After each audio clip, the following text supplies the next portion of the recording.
दहेज का चूल्हा। नेहा किचन में जाती है और रोज की तरह ही गैस जलाने के लिए परेशान हो रही होती है। अरे जल जा, एक तो सुबह जल्दी उठो, फिर किचन में आके ये चूल्हा भी नहीं जलता। 1 घंटा तो मुझे ये चूल्हा जलाने में ही लग जाता है। मेरा बस चलता तो अभी इस चूल्हे को उठाकर फेंक देती, लेकिन माँ है ना। क्या बोल रही है मेरे चूल्हे को? पूरे 30 साल हो गए हैं इस चूल्हे को मैं अपनी शादी के दहेज में लाई थी, और तू इसे खरी खोटी सुना रही है। हाँ माँ जी, तो देखिए ना, ये चूल्हा जल ही नहीं रहा है। आप एक काम क्यों नहीं करती कि मेरे दहेज का चूल्हा किचन में क्यों नहीं रख देती? लेकिन आप तो मानती ही नहीं है। वो चूल्हा बहुत अच्छा है, साल भर भी खराब नहीं होगा। क्या मतलब? तू मेरे चूल्हे को बेकार बोल रही है? नहीं माँ जी, पर 2 महीने हो गए हैं मेरी शादी को, और वो चूल्हा स्टोर रूम में पैक करके अभी तक रखा हुआ है। जब मेरी बहू आ जाएगी तब खोलूंगी कि मैं उसे। 1 घंटा पहले उठना पड़ता है इस गैस को जलाने के लिए, इतना टाइम जो लग जाता है। सास बहू का इस तरह चूल्हे को लेकर बात करना तो रोज का था, क्योंकि रोज ही चूल्हा जलाने में नेहा को इतनी परेशानी आया करती थी। अपनी माँ और बीवी की बात सुनकर रोहन आता है और कहता है, क्या हो गया? फिर से शुरू हो गए? मुझे सुबह का नाश्ता तो दे दिया करो, और मेरे ऑफिस जाने के बाद जितना चाहे उतना लड़ लेना।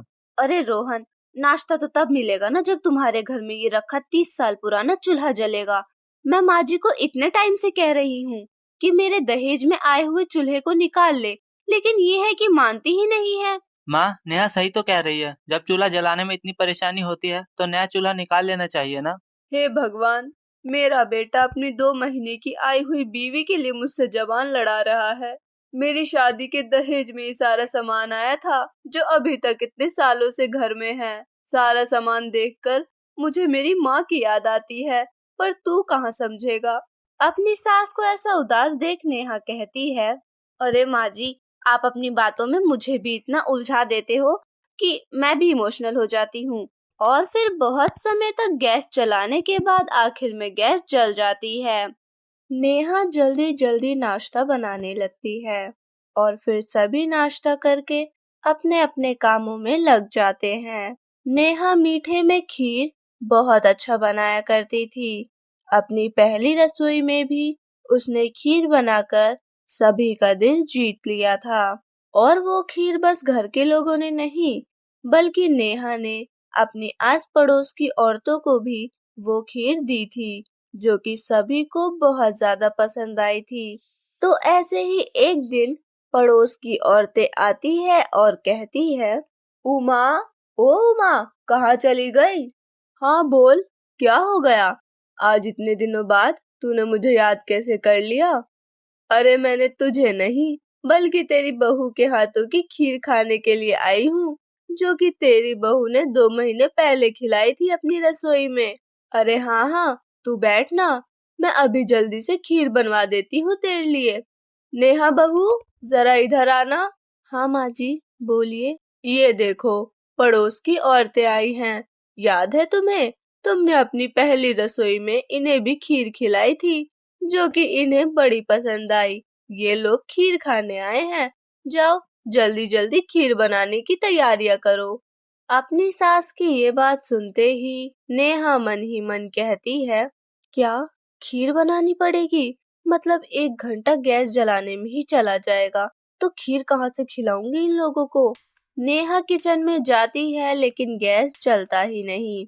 यहाँ पड़ोस की सभी औरतें बहुत देर से इंतजार कर रही थी। अरे उमा, क्या हो गया तेरी बहू को? हम पिछले 1.5 घंटे से बैठे हुए हैं।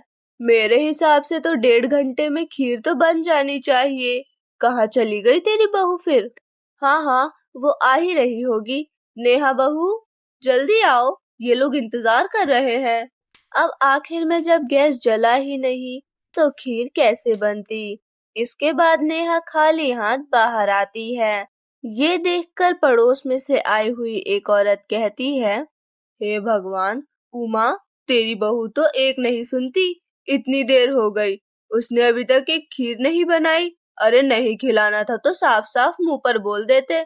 इस तरह इंतजार कराने की और हमारा समय बर्बाद करने की क्या जरूरत थी? ऐसा कहकर सभी औरतें जाने लगती है। ये बात सास उमा को बहुत ज्यादा बुरी लगती है, लेकिन अब कोई कर भी क्या सकता था। ना ही तो नया चूल्हा आ रहा था और ना ही तो पुराना चूल्हा जल रहा था। तो अब फिर से ऐसे ही शाम के समय सास बहू को बुलाती है और कहती है, नेहा बहू, एक काम कर, एक कड़क अदरक वाली चाय बना ले। मेरा सर तो दर्द के मारे फटा ही जा रहा है। क्या? चाय बनानी है? मतलब 1 घंटा चूल्हा जलाने में बर्बाद जाएगा मेरा। अरे, इतना क्या सोच रही है? जल्दी जा, अब लगता है मैं ऊपर जाने ही वाली हूँ। नेहा किचन में जाती है और चूल्हा जलाने के लिए लाइटर लेती है, लेकिन चूल्हा तो जलने का नाम ही नहीं लेता।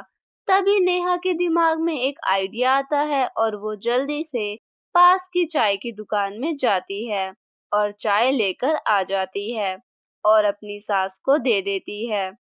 अरे बहू, ये चाय तेरे हाथों की तो नहीं लग रही। हाँ, वो माँ जी, गैस तो चल नहीं रही थी ना, इसीलिए मैं बाहर से ले आई। हे भगवान, मेरी बहू मुझे कैसे कैसे दिन दिखा रही है। 1 कप चाय पीने के लिए मुझे बाहर की चाय पीनी पड़ रही है। माँ जी, आपको भी पता है चूल्हा जलाने में कितना टाइम लग जाता है और कभी कभी तो चलता ही नहीं है। हर समय का खाना बनाने के लिए मुझे 1 घंटा पहले ही चूल्हा जलाना शुरू करना पड़ता है। आप ही देखिए, 5 बज चुके हैं। अब मैं अभी से चूल्हा जलाना शुरू करूंगी तो 6 बज जाएंगे। ऐसा कहकर नेहा किचन में जाती है और चूल्हा जलाने लगती है, लेकिन चूल्हा तो जलता ही नहीं है। यहाँ अब शाम के 7 बज चुके थे और रोहन भी घर पर आ चुका था, लेकिन इतनी देर तक खाना ना मिलने के कारण रोहन कहता है, नेहा, मुझे सुबह ऑफिस जाना होता है। इतना टाइम हो गया है, तुमने खाना बनाया है भी या नहीं? अब काफी रात हो चुकी थी और सभी खाने के लिए नेहा को आवाजें लगा रहे थे। नेहा को कुछ समझ नहीं आ रहा था, लेकिन तभी वो अपना दिमाग चलाती है और सब्जियों को काटने लगती है। इसके बाद उन कटी हुई सब्जियों पर मसाले और सॉस डालने लगती है और फिर कहती है, अरे वाह, दिमाग तो मुझ में बहुत है, पर ये तो वेजिटेबल सैलेड बन गया। इसके साथ में कुछ खाने के लिए भी नहीं है। तभी नेहा फ्रिज में देखती है तो उसे ब्रेड दिखाई देती है और तभी किचन से आवाज आती है, रोहन, खाना तैयार है, तुम बैठो, मैं लेकर आ रही हूँ। सास और रोहन दोनों ही बहुत हैरान हो गए थे, क्योंकि आज तो चूल्हा बिल्कुल ही नहीं चल रहा था। लेकिन फिर भी खाने की बात सुनकर दोनों ही हैरान हो गए थे। और फिर नेहा वेजिटेबल सैलेड और ब्रेड लेकर आती है तो रोहन और सास दोनों की ही आंखें खुली की खुली रह जाती है। ये क्या है बहू, ये कच्ची कच्ची सब्जियां और ये ब्रेड? माँ जी, आज रात इसी से काम चलाना पड़ेगा, क्योंकि रात बहुत हो चुकी है और चूल्हा तो जलने का नाम ही नहीं ले रहा। मेरा तो मन कर रहा है इस चूल्हे को ही उठाकर फेंक दूं। बहू, मेरे चूल्हे के बारे में कुछ मत बोलना। माना थोड़ा लेट चलता है, लेकिन मेरी माँ का दिया हुआ है। और और क्या हो गया अगर आज इससे काम चलाना पड़ेगा? पेट ही तो भरना है, आज हम सब यही खाएंगे। ऐसा कहकर सभी खाना खाते हैं। अगली सुबह भी कुछ ऐसा ही होता है, लेकिन आज गैस में से बदबू भी आ रही थी। हे भगवान, ये गैस भी लीक कर रहा है।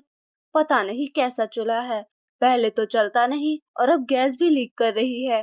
लेकिन सबके लिए नाश्ता बनाने के चक्कर में नेहा इस बात पर उतना ध्यान नहीं देती और फिर चूल्हा जलाने लगती है। लेकिन तभी चूल्हा जलाते समय गैस लीक करने के कारण नेहा की साड़ी में आग लग जाती है और वो जोर जोर से रोहन को बुलाती है। रोहन, रोहन, मुझे बचाओ, देखो कितनी आग लग गई है, जल्दी आओ। रोहन जल्दी आता है और एक कपड़े की मदद से आग बुझाता है, पर फिर भी नेहा काफी जगह से जल गई थी। 4 दिन के लिए पूरे बेड रेस्ट पे होने के बाद अभी नेहा थोड़ी ठीक थी। माँ, देख लिया आपने, आपके पुराने चूल्हे के कारण आज मेरी पत्नी किस हालत में है। मैं आज ही इस चूल्हे को स्टोर रूम में रख दूंगा और नया चूल्हा निकालूंगा, और आप मुझे बिल्कुल मना नहीं करोगे। हाँ बेटा, तू ऐसा ही करना। ये सब मेरी ही गलती है। अगर मैं ऐसा नहीं करती तो आज मेरी बहू इस हालत में नहीं होती। बहू, मुझे माफ कर दे। इस दहेज के चूल्हे के चक्कर में आज तेरी हालत कितनी खराब है। नहीं माँ जी, आप ऐसा मत बोलिए। अभी तो मुझे बहुत अच्छा-अच्छा खाना बनाना है, इसीलिए जल्दी से किचन में नया चूल्हा लगवा दीजिए।